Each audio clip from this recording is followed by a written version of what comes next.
Hello everyone, कैसे हैं आप सभी। आज मैं आपको सी टेट, यूपी टेट या टीचिंग के किसी भी एग्ज़ाम में आने वाले हिंदी वर्णमाला को अच्छे से एक्सप्लेन करूंगी, जो आपके पेपर में आते ही आते हैं। सी टेट का पेपर हो या यूपी टेट का, इसमें से आपको 100% 1-2 नंबर सी टेट में और 10-12 नंबर यूपी टेट के पेपर में ज़रूर देखने को मिल जाएंगे। तो आज मैं आपको हिंदी वर्णमाला के बेस को क्लियर करूंगी। तो चलिए क्लास स्टार्ट करते हैं। सबसे पहले वर्णमाला में कितने अक्षर होते हैं।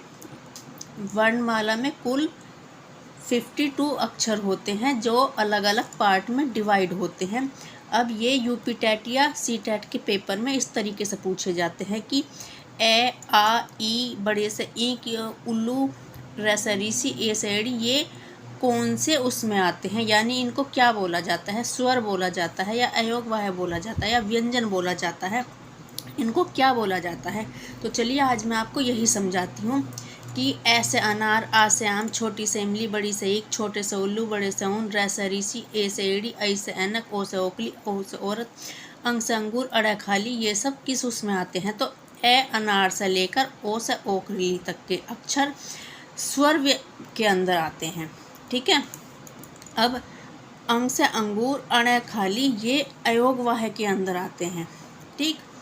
ये जो 2 अक्षर होते हैं ये अयोगवाह होते हैं और 13 होते हैं ये कुल। अब बात करते हैं व्यंजन की। तो कै कबूतर, ख खरगोश, ग गमला, घ घड़ी, अड़े खाली, च चम्मच, छ छाता, ज जहाज, झ झंडा, अड़े खाली, ट टमाटर, ठ ठठेरा, ड डमरू, ढ ढक्कन, अड़े खाली, त तरबूज, थ थर्मस, द दवा, ध धनुष, न नर, प पतंग, फ फल, ब बत्तख, भ भालू, म मच्छी, य यग, र रथ, ल लट्टू, व वक, स सलजम, स षटकोण, स सपेरा, है हल। यानी कि ये 33 अक्षर ये व्यंजन के अंदर आते हैं। ये आपको कै कबूतर से लेकर है हल तक व्यंजन के अंदर याद करने हैं। आपको अच्छे से समझना है कि ये सब व्यंजन के अंदर आते हैं। अब बात करते हैं संयुक्त व्यंजन की। तो छ छतरिया, तै त्रिशूल, ज्ञ ज्ञानी, र से ऋषि, ये शब्द आते हैं आपके संयुक्त व्यंजन के अंदर।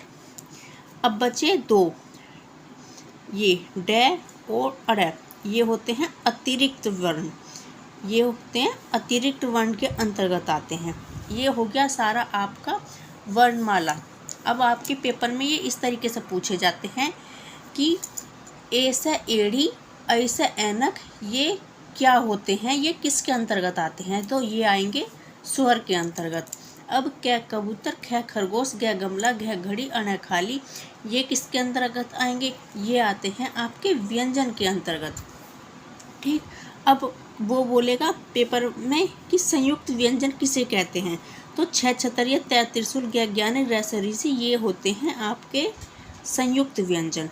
तो ठीक है फ्रेंड्स, आपको ये अच्छे से समझ में आए होंगे। चाहे तो आप इसका स्क्रीनशॉट ले सकते हैं अच्छे से, जो आपको ये अच्छे से याद हो जाए।